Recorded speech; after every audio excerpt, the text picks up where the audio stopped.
शीश जो कटाया युद्ध बीच सूरवीरों ने, तो माओ ने भी जौहरों में देह को जलाया। गर्जना जो भैरवी की साज बनना चाहती, गर्जना जो देश की आवाज बनना चाहती। वंश राम जी के और अंश है प्रताप के। या तो दुष्ट द्रोहियों की काट लाइए जबान, या तो राजपूत ही कहाना छोड़ती। सत्य, सामर्थ्य और सनातन के सदैव शौर्यगान का निवेदन करते हुए मां शारदे को प्रणाम करता हूँ। मंच के नीचे से लेकर मंच के ऊपर तक जितने मेरे बड़े बैठे हुए हैं, अग्रज बैठे हुए हैं, मेरे गुरुजन बैठे हुए हैं, सभी को प्रणाम करता हूँ और आप सबकी इस महनीय उपस्थिति का भी स्वागत करता हूँ। स्वागत भाई। मैं आरंभ होना चाहता हूँ। मैं ये कोना तब से बैठे हुए देख रहा था। हमारी नारी शक्ति की यहाँ पर उपस्थिति है, वहीं पे सबसे ज्यादा अंधेरा भी है। मैं ये सोच रहा था कि आप भारत की महिलाएं हैं, आपको तो सबसे अग्रिम पंक्ति में होना चाहिए था, क्योंकि ये समूची पश्चिमी सभ्यता यह बात सुनिश्चित नहीं कर पा रही थी कि हमें अब से कपड़े लपेटने शुरू कर देने चाहिए कि हम आज भी पत्ते अपने देह में फंसा कर ऐसे चल सकते हैं। उस समय हमारे देश में गार्गी, अपाला, लोपा, मुद्रा, घोषा जैसी विदुषी महिलाओं का जन्म होता है, जिन्होंने इसकी श्रेष्ठता को शिखरस्थ किया। वाह! इसकी श्रेष्ठता में बराबरी की भूमिका निभाई। वहीं से मैं बात उठाना चाहता हूँ। आप सबको प्रणाम करता हूँ, नमन करता हूँ कि धर्म या की देश अंधकार से घिरा, कभी तो गर्भ से प्रकाशवान सूर्य को उगाया है। धर्म या की देश अंधकार से घिरा, कभी तो गर्भ से प्रकाशवान सूर्य को उगाया है। जन्म काल से ही वीर बांकुरों को लोरियों कहानियों में वीरता का पाठ भी पढ़ाया है। तो मातृभूमि को सदैव प्राण से महान मान, आन बान शान भी बचाव में लगाया है। और शीश जो कटाया युद्ध बीच सूरवीरों ने, तो माओ ने भी जौहरों में देह को जलाया। माओ ने भी जौहरों में देह को जलाया है। तो मेरी बहनें बैठे हुई हैं कि सोए हुए आज के समाज को जगाती और बार बार अधिकार मांगती हैं बेटियां। कोमल कठोर या की फूल शूल की सरीखी, एक साथ दो स्वरूप धारती है बेटियां। और चूड़ियां उतार देती वक्त आए जो समक्ष, और वीरता के मंत्र बांचती हैं बेटियां। एक और तालियों के शोर से भी कांप जाती, एक और गोलियां भी दागती है।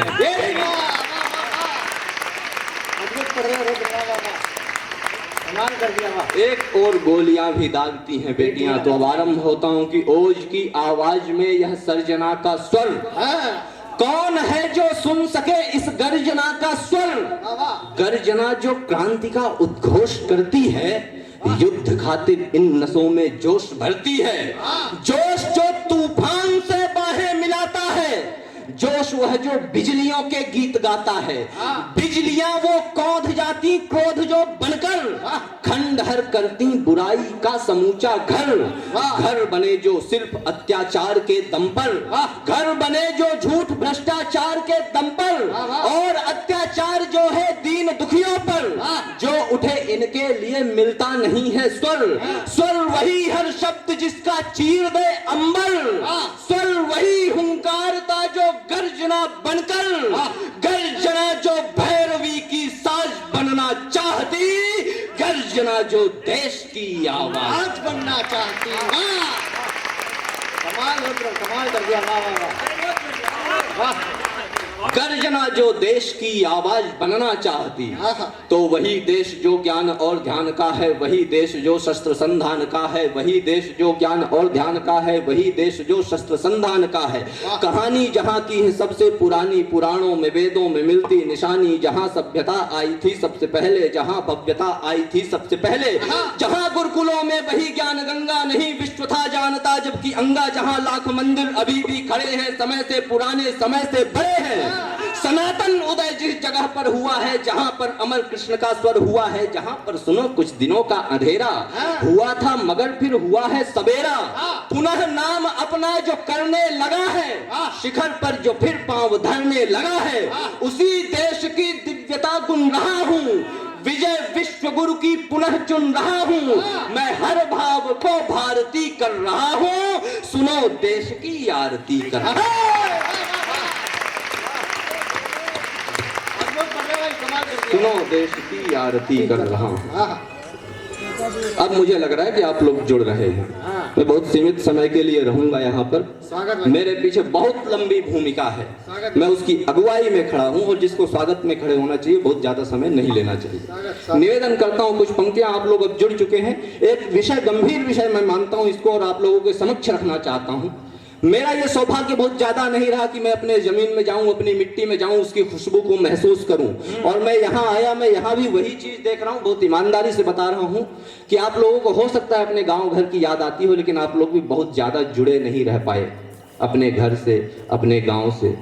ये इस देश की एक बहुत बड़ी विडंबना है कि गाँव के गाँव खाली हो रहे हैं और शहर के शहर भरते जा रहे हैं। मैं निवेदन करता हूँ, आप में से कई लोगों की जमीनें भी बिक गई होंगी, यह भी सत्यता है कि दृष्टि को उजाड़ ही उजाड़ दिखता है सिर्फ, दृष्टि को उजाड़ ही उजाड़ दिखता है सिर्फ, दिखते हैं टूटे से मकान सुनसान में, छोड़ छाड़ भागते जमीन सोच के भविष्य, आग ही लगा रहे हैं लोग वर्तमान में, तो खानदान भूलते हैं, भावना विहीन होके हीन होके बोलते हैं माटी की जबान में, टूटने लगे हैं गांव ठाव के बुझे अलाव, धूप सेकते हैं पांव छांव के निशान में।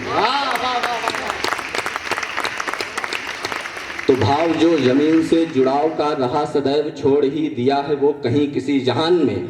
पीढ़ी ये पढ़ी लिखी तो हो चुकी है ज्यादा, किंतु माटी से ममत्व का है तत्व नहीं ज्ञान में।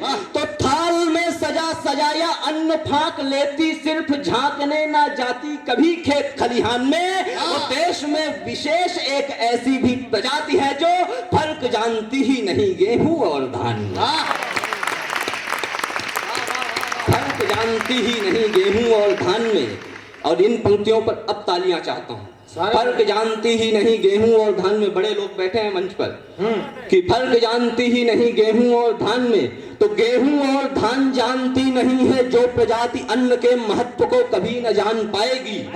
जान पाएगी नहीं किसान के पराक्रम को, धूल सनी देह का मजाक ही बनाएगी, बनाएगी पराई भूमि में कहीं ठिकाना कोई, सदा के लिए ही जन्मभूमि भूल जाएगी। और जाएगी ये भूल खानदान और खलिहान, खेत बेच देगी और रोटियां कमाएगी।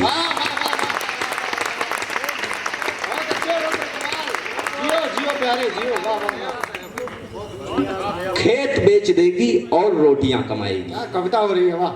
तब निवेदन करना चाहता हूं पंक्तियां।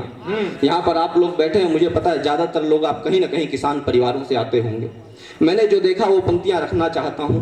हमने बहुत सुना ये चीजें, अखबारों में पढ़ी, नेताओं को भाषण देते देखा, इवन कवियों को भी हमने पढ़ते देखा। किसान की धोती फटी है, उसकी पगड़ी गंदी है, उसके साथ कुछ खराब है, वो फांसी लगा लेता है, वो गरीब है। इसके आगे भी कुछ किसानी होती है, मैं वो रखना चाहता हूँ। मेरे पिताजी किसान हैं। निवेदन कर रहा हूं पंक्तियां। स्वागत भाई। सिर्फ खेत में हल चला देना, उसमें बीज बोना, फसल उगाना, फसल निकाल लेना और ले जाकर मंडी में बेच देना, कम से कम ये किसानी सिर्फ नहीं है, ये व्यापार भी हो सकता है। हमने जो देखा, किसान वही है जो धरती को माने मां और अन्न को देवता। तो धूल धक्कड़ से सनी है देह सिर से पांव तक, किंतु है हर अंग में जिसके परिश्रम की चमक।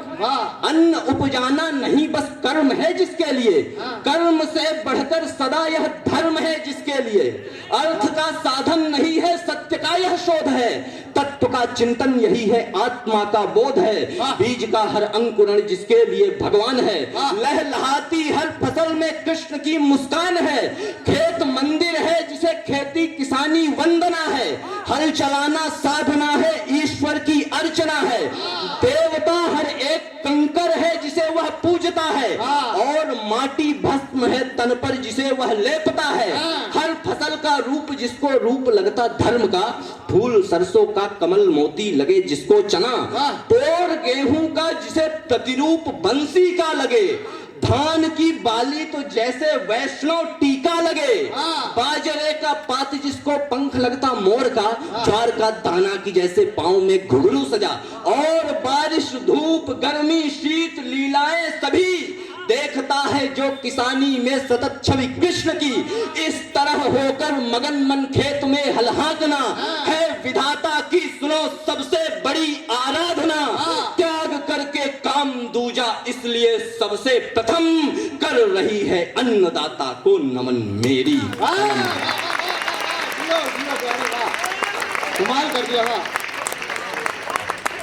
कर रही है अन्नदाता को नमन मेरी कलम।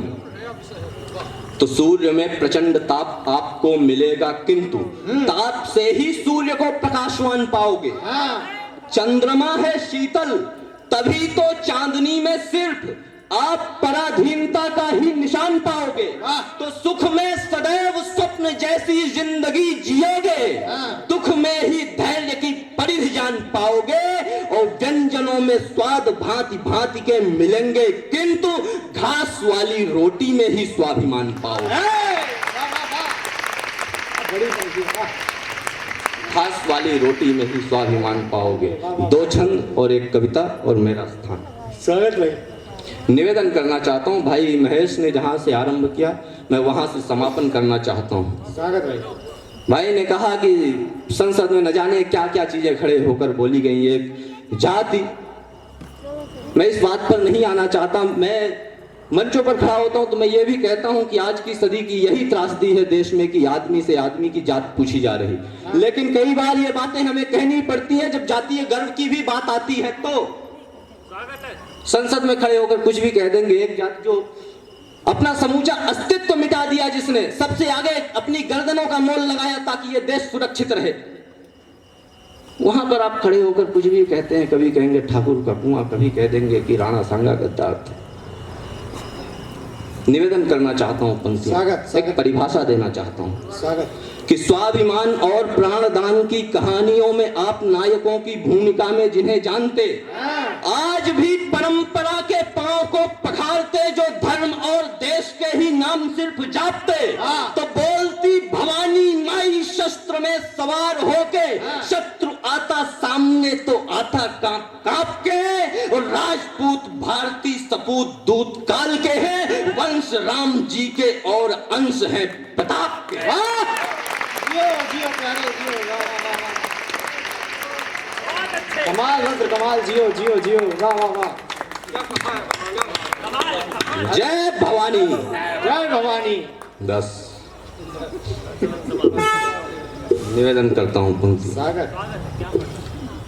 कि लोग जो करते रहे हैं रक्त चंदन, आज भी जिनकी प्रथा है शस्त्र वंदन, गूंजता बलिदान का किस्सा रहा है, युद्ध जिनके खून का हिस्सा रहा है, जो 18 वर्ष भी जीते नहीं थे, जो कभी संग्राम से रीते नहीं थे, नारियां वीरांगनाएं थी जहां पर, जो समर में कालिका लगती भयंकर, युद्ध की शिक्षा जहां बच्चे भी पाते, बाघ के भी दांत गिन करके दिखाते, मान केसरी पग बांध जब रण में उतरते, शत्रु के दल कांपते डर से सिहरते, मान माटी मृत्यु जिनका मंत्र होता, शस्त्र जिनकी जिंदगी का यंत्र होता, कह दिया उनसे कि अपने शस्त्र त्यागो, वीरता छोड़ो, गरम ये रक्त त्यागो। पुस्तकों से कर दिया बलिदान गायब, पूर्वजों के नाम से सम्मान गायब, पेज या 2 पेज में सीमित किया है, हर पराक्रम को अनादर ही दिया है, फिर अहिंसा का भयानक पाठ उस पर, शेर को भी जो बना देता है सूकर, छीन लेता बाजुओं का बल तुम्हारा, और फिर विकलांग करता कल तुम्हारा। इस तरह से सभ्यता कमजोर होती, स्वाभिमानी भूमि भी सम्मान खोती, गर्व करने के लिए कुछ भी न बचता, व्यक्ति कोई फिर गुलामी में जकड़ता, द्रोहियों का यह बुना है जाल पूरा, फंस न जाना जान लेना हाल पूरा, चाल है मन में हमारे डर बनाने की, वीरता के वंश को कायर बनाने। और अंतिम छंद पढ़ता हूँ अपना स्वागत स्वागत भाई स्वागत। कि डोर वाह डोर छोड़ दीजिए कमान की, अभी तुरंत तीर छोड़ दीजिए, निशाना छोड़ दीजिए। हाय हाय। डोर छोड़ दीजिए कमान की, अभी तुरंत तीर छोड़ दीजिए, निशाना छोड़ दीजिए। और प्रश्न स्वाभिमान पे है किंतु आप मौन है, तो स्वाभिमान स्वाभिमान गाना छोड़ दीजिए। वीर है तो वीरता दिखाइए जरा सी आज, शांति के छलावे का बहाना छोड़ दीजिए। या तो दुष्ट द्रोहियों की काट लाइए जबान, या तो राजपूत ही कहाना छोड़ दीजिए।